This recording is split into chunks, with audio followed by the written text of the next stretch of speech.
Kampanye kepada masyarakat, memberi pencerahan tanpa mengenal adalah sampai 2024 sampai terjadi. Bagi teman-teman. Pemirsa Nawacita TV dimanapun berada, di studio hari ini hadir dua orang tamu saya.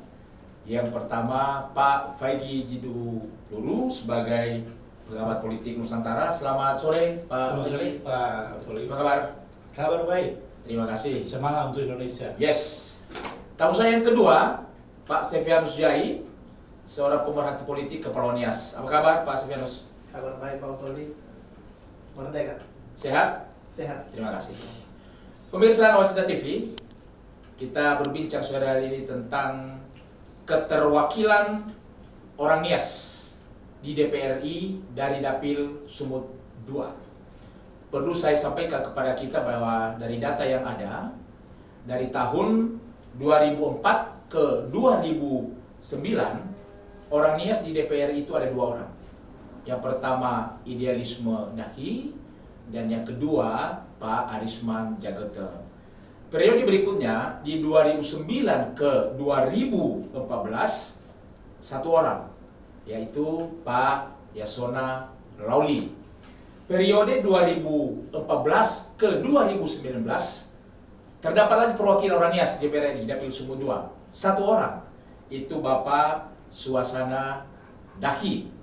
Tetapi sangat disayangkan sekali ketika memasuki tahun 2019-2024, satu orang pun tidak ada orang Nias yang mewakili kita di DPR RI.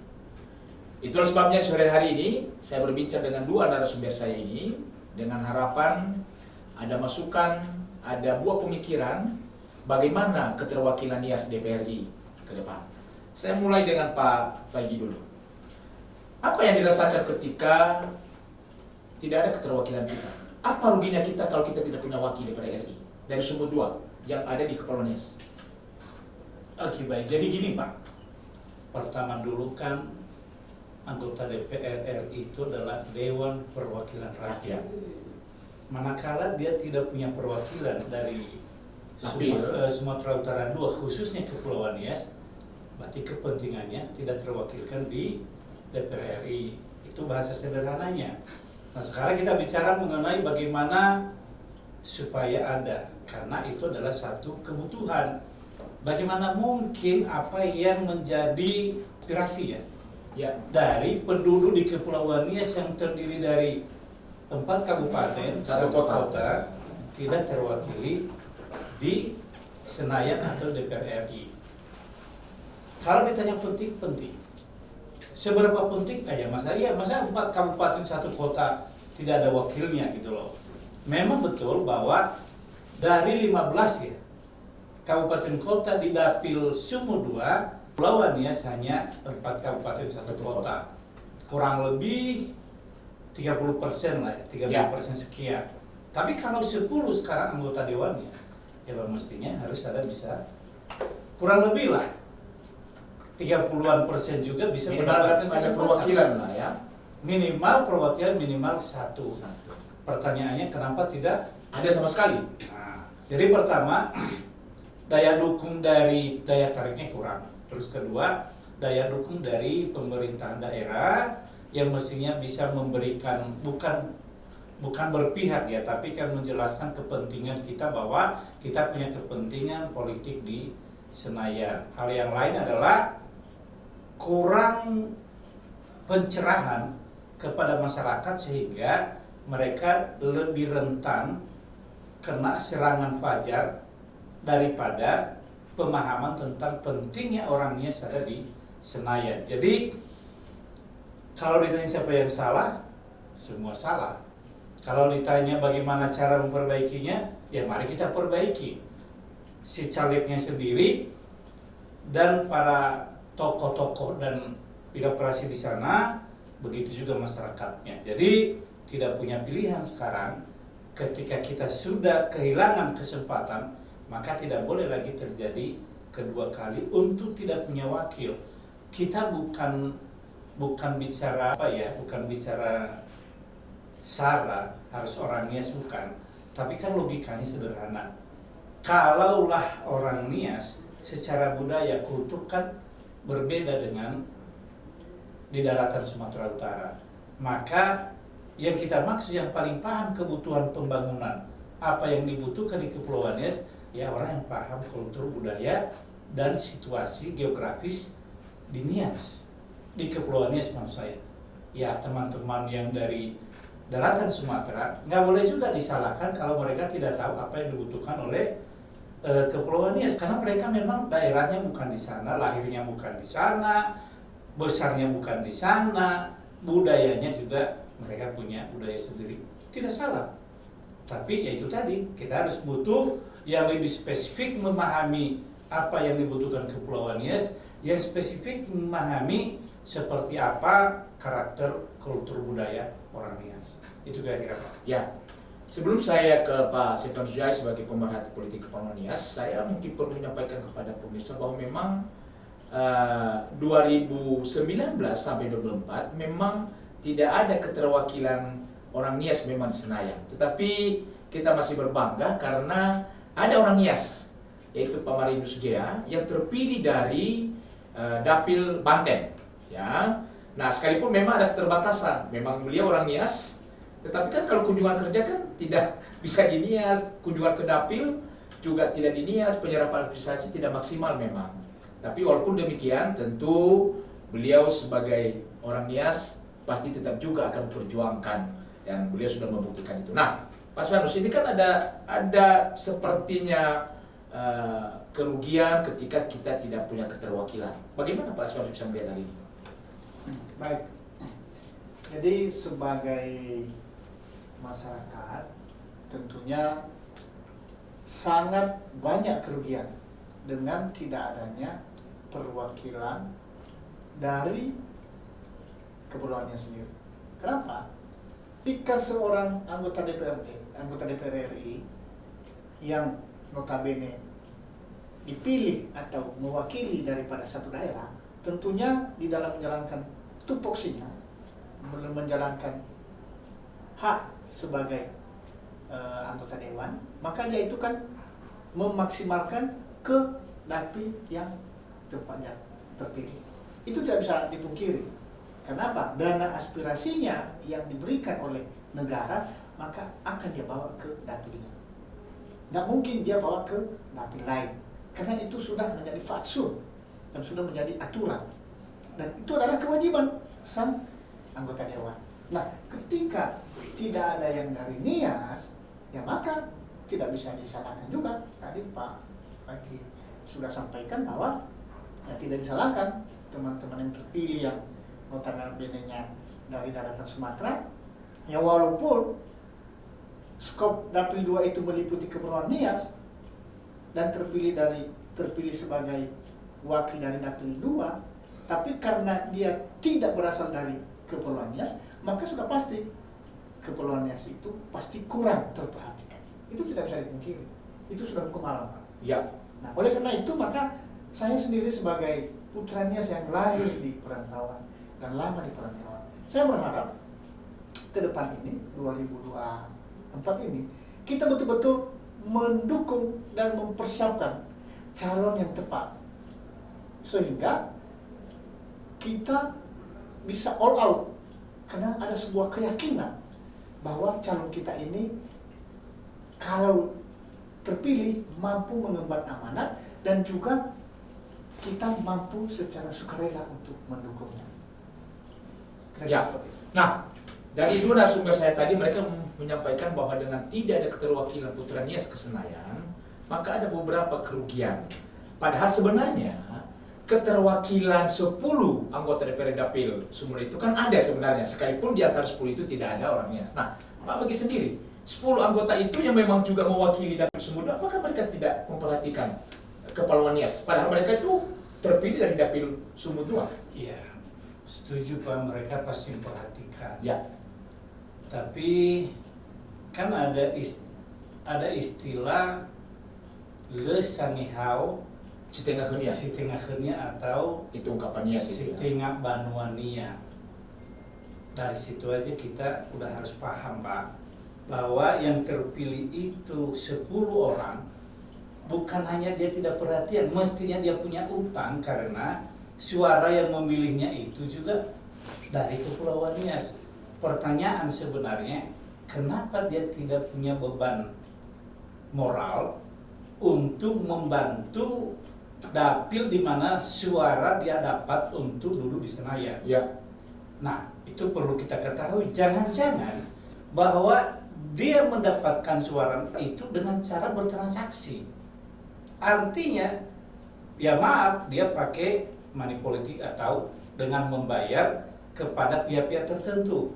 Sehingga dia tidak merasa punya beban moral bahwa saya harus membangun. Lah, udah saya udah bayar. Ya. Jadi ini jual beli aja. Jadi ada barang saya beli, ya setelah saya beli saya gunakan untuk kepentingan saya tidak punya kewajiban. Itulah karena kondisi keterpilihannya bukan karena sebenarnya sungguh-sungguh dia dipilih karena ini kenal orangnya, karena dia punya perhatian, tapi terpilih karena satu, ya maaf, kita dalam tanda kutip transaksi gitu. Kalau tidak, mestinya tidak mungkin dia tidak akan bertanggung jawab secara moral bahwa di sana punya pemilih. Kalau ini kan dia tidak punya, dia merasa tidak punya pemilih di sana. Yang dia tahu bahwa dia telah belanja ke sana. Ya, belanja suara lah kira-kira itu. Nah, yang saya maksud ke depan, mungkin pertanyaannya Pak Otoli, bagaimana cara, apa yang harus ditempuh untuk memastikan tidak terulang? Jadi harus dimulai dulu, Pak. Pertama, kita yang ada di perantauan, ya saya sebenarnya memang tidak konsentrasi di sana, tapi oke lah sebagai putra dari Kepulauan Nias, Marganduru apalagi, Marganduru itu pasti identik dengan orang Nias.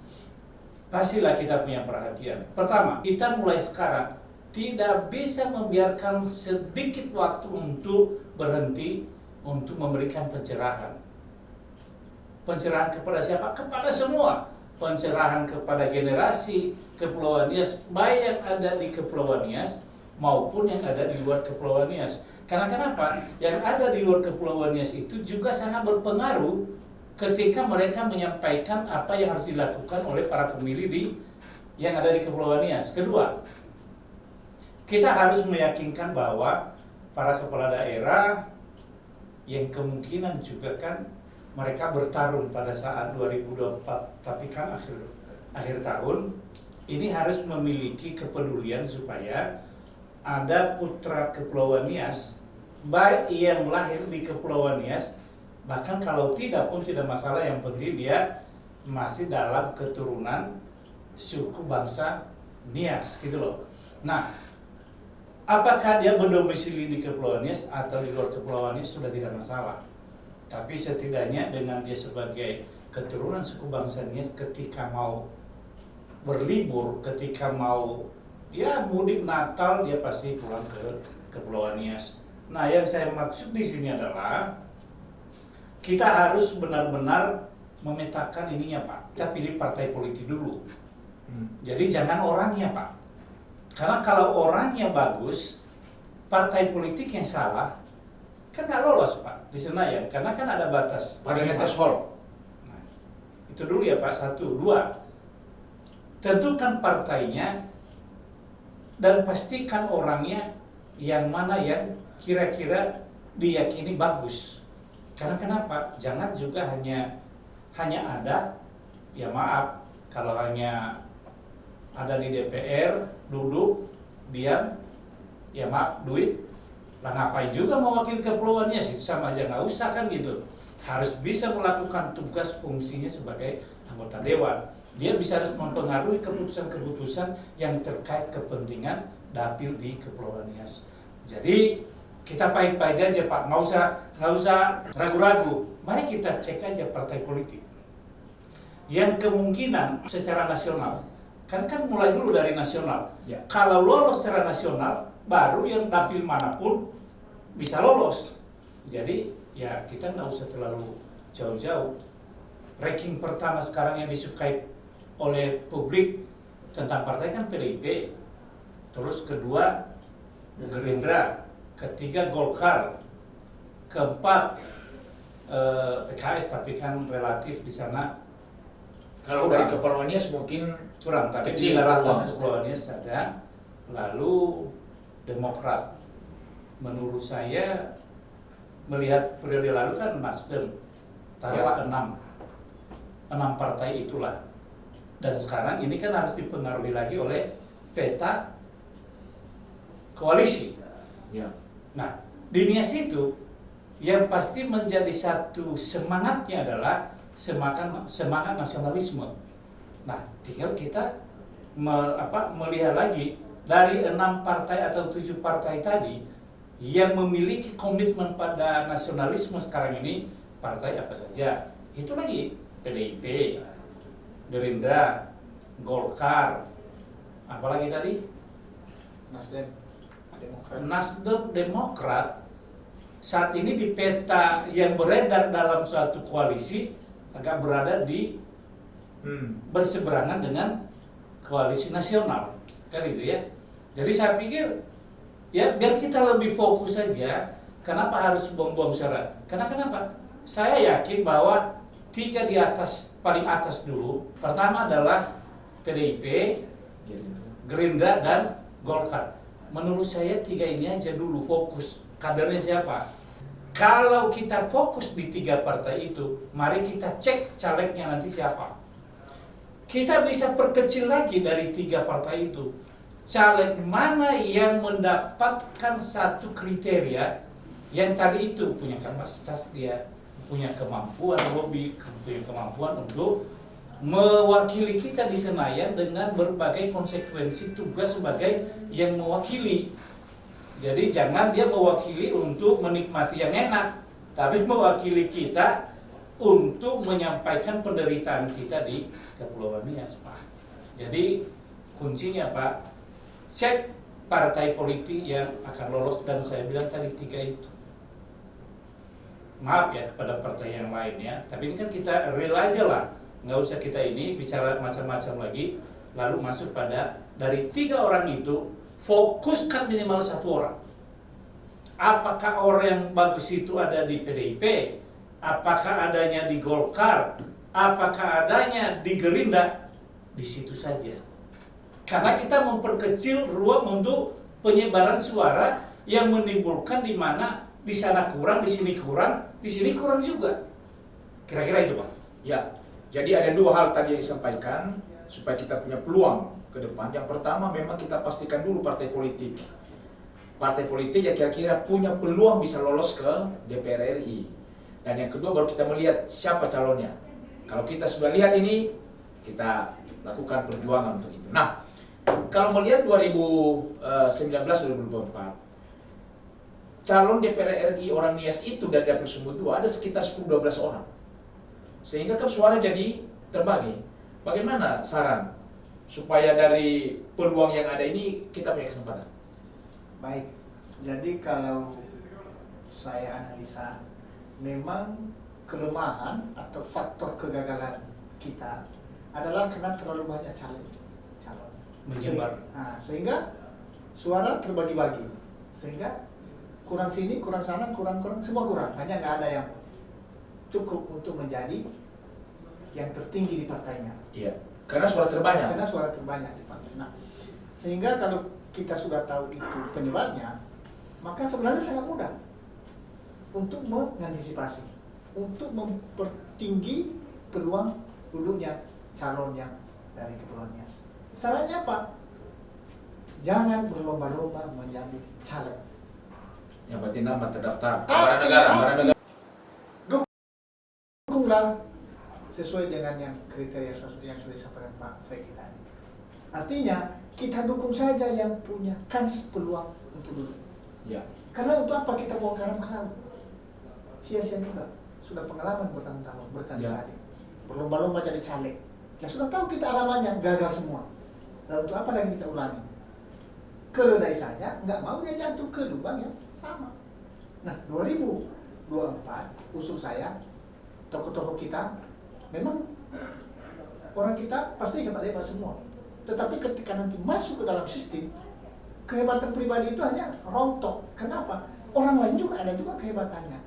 Dan tereliminasi dengan sistem pemilu. Yang mana tidak semua caleg dalam satu partai itu yang duduk. paling hebat satu partai 2 orang. Ya. Bisa tidak mendapat suara terbanyak kedua. Nah, oleh karena itu hanya satu menurut saya, masing-masing kita, siapapun, kader-kader partai, mari ukur diri. Kalau memang merasa bahwa yakin bisa menang, ya kita dukung. Tetapi kalau masih ragu-ragu, ya kalau boleh jangan. Marilah kita menurunkan ego kita masing-masing. Kita percayakan saja kepada saudara kita yang lebih punya kans, misalnya yang ada di partai yang lebih punya kans dan juga lebih punya peluang-peluang, supaya apa? Supaya jangan sia-sia perjuangan kita. Kenapa? Tak jadi anggota dewan pun juga masing-masing kader-kader Oronia ini, kader-kader kita ini adalah orang-orang hebat di bidangnya. Artinya tidak mesti harus menjadi anggota DPR RI.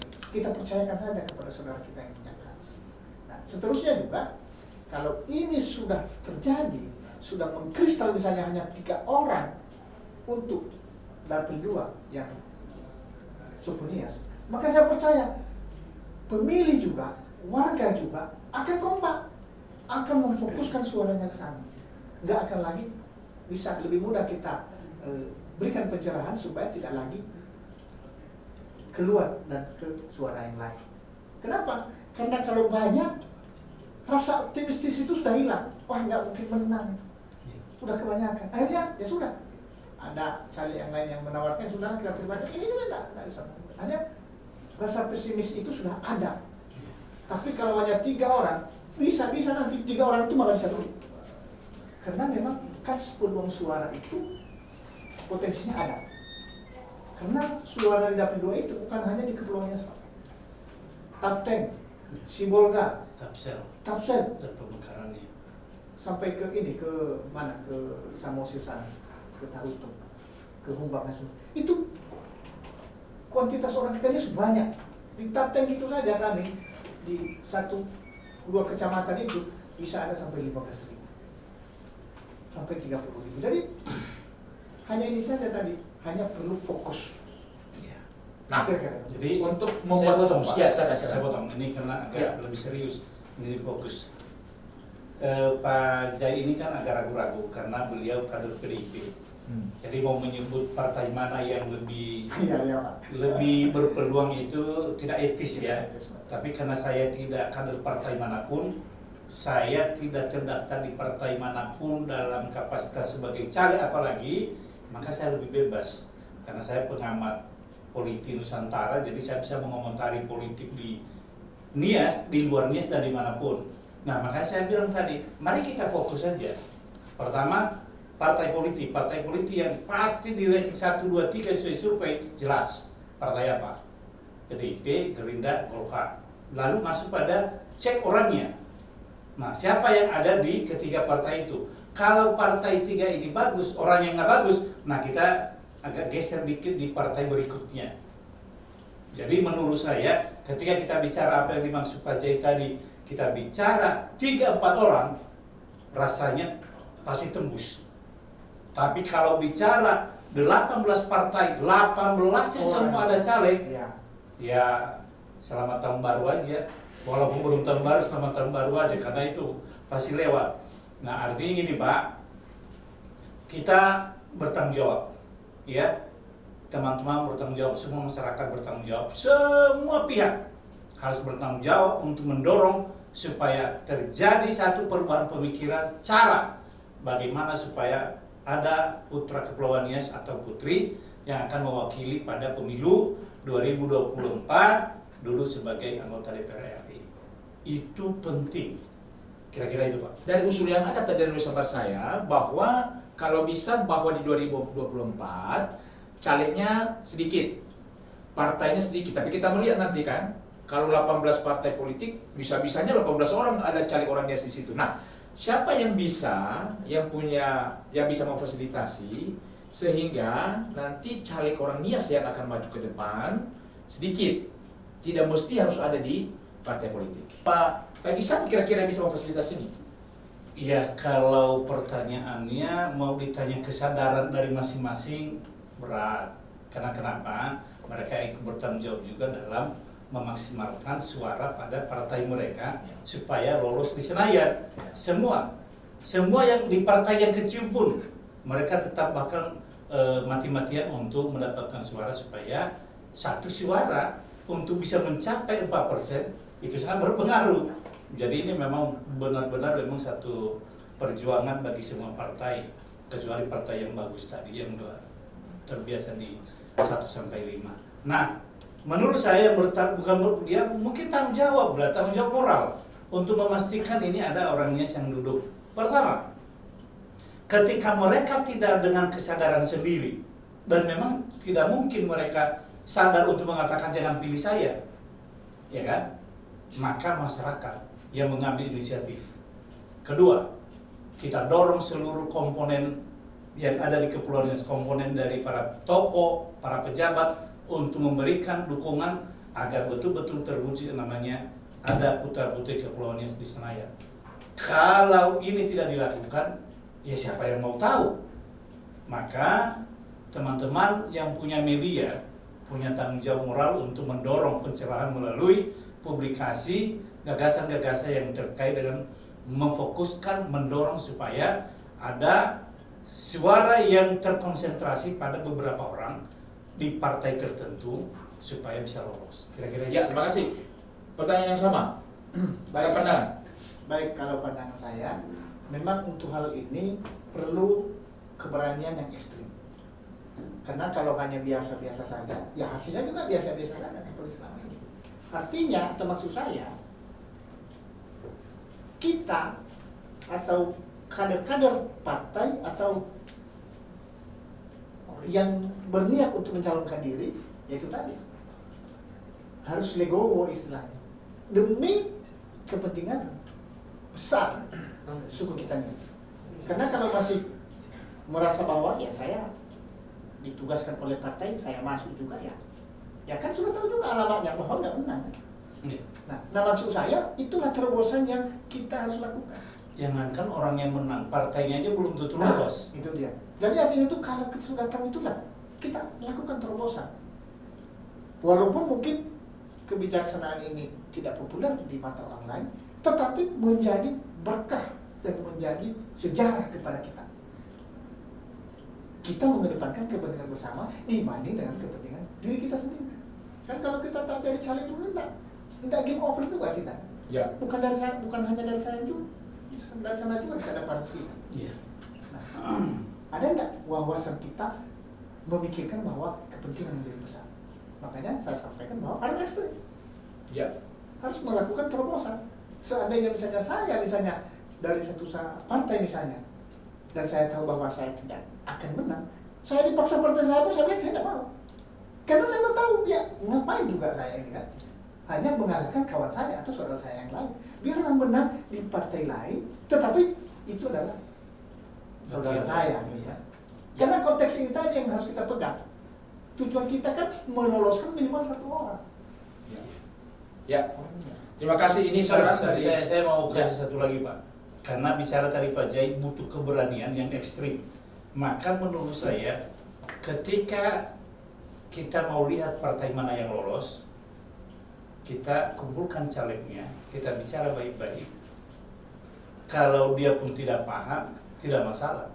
Tapi kita sudah sampaikan logikanya, lalu kita berinisiatif untuk berkampanye menggiring kepada yang menurut kalkulasi kita bisa dapat. Artinya siapa? Jangan kita tunggu yang lain, kita ini aja.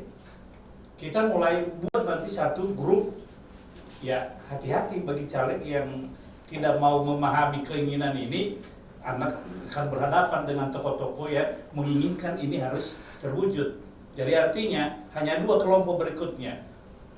Anda yang tidak menginginkan orang Nias dulu di Senayan, dan kelompok yang menginginkan orang Nias dulu di Senayan. Kelompok yang bersatu saja. Bersatu mendukung supaya ada orang Nias yang dulu di Senayan. Pak Faigi, apa closing statement yang diberikan kepada masyarakat? Iya, saya tadi tertarik mengenai tindakan ekstrim. Apa yang dimaksud Pak Jai, kalau hanya biasa-biasa saja, maka berarti hasilnya seperti yang biasa. Berarti harus ekstrim. Ekstrim yang saya maksud adalah dua.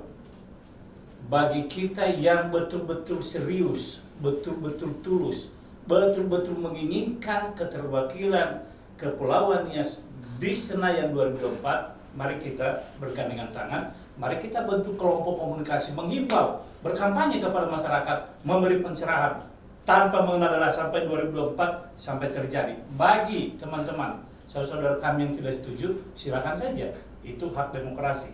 Tapi kalau kami, terutama yang dari sini, kami akan merintis satu kelompok di mana harus mewujudkan impian orang Nias. Ada kalau bisa 2 atau 3 anggota DPR RI di Senayan 2024. Terima kasih. Closing statement. Baik, calon yang harus kita dukung untuk 2024 ini adalah calon yang harus atau yang mendedikasikan dirinya untuk dunia politik. Bukan hanya pada saat Mencoba-coba. jadwal pemilu coba maju, tapi kader atau siapapun dia yang memang betul-betul mewakafkan dirinya. Karena untuk menjadi anggota DPR RI di Senayan tidak segampang memberikan tanda tangan. Jadi kalau kita sudah tahu bahwa oh ini hanya pada saat pemilu datang dia, setelah itu mundur dia lagi, tidak pernah dia berkunjung ke dapil, tidak pernah dia berkunjung ke masyarakat. Nah jadi menurut saya kita harus dukung yang punya kans, dan masing-masing yang mau jadi caleg pikirkan dulu dirinya, apakah Anda adalah seorang politikus yang memang siap untuk dunia politik atau hanya sekedar. Kalau hanya sekedar menurut saya tidak usah. Berikan saja kepada orang yang memang siap untuk terjun 100% di dunia politik. Dan partainya memungkinkan Dan lolos. partainya juga ada peluang untuk lolos. Kembali saya ingatkan bahwa harus ada tindakan ekstrim. Jangan separuh-separuh.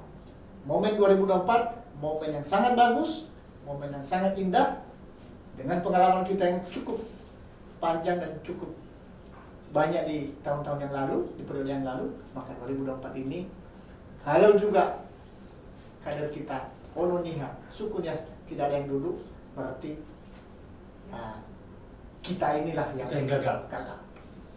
Dan Terima kasih. menurut saya Pak, jangan gagal. Karena kita 2024 ini harus jadi pemenang. Terima kasih. Demikian perbincangan saya dengan sore ini dengan dua narasumber saya, Pak Fagi dulu terima kasih, Pak Sifyan Zujai terima kasih perbincangan yang indah di sore hari ini. Harapan kita ke depan pemilu 2024 khusus dari Dapil Sumut 2 ada keterwakilan orang Nias. Itu yang kita harapkan dan kita perjuangkan. Terima kasih. Salam untuk kita semua. Selamat sore. Ya, Semangat untuk Indonesia. Yes, mereka.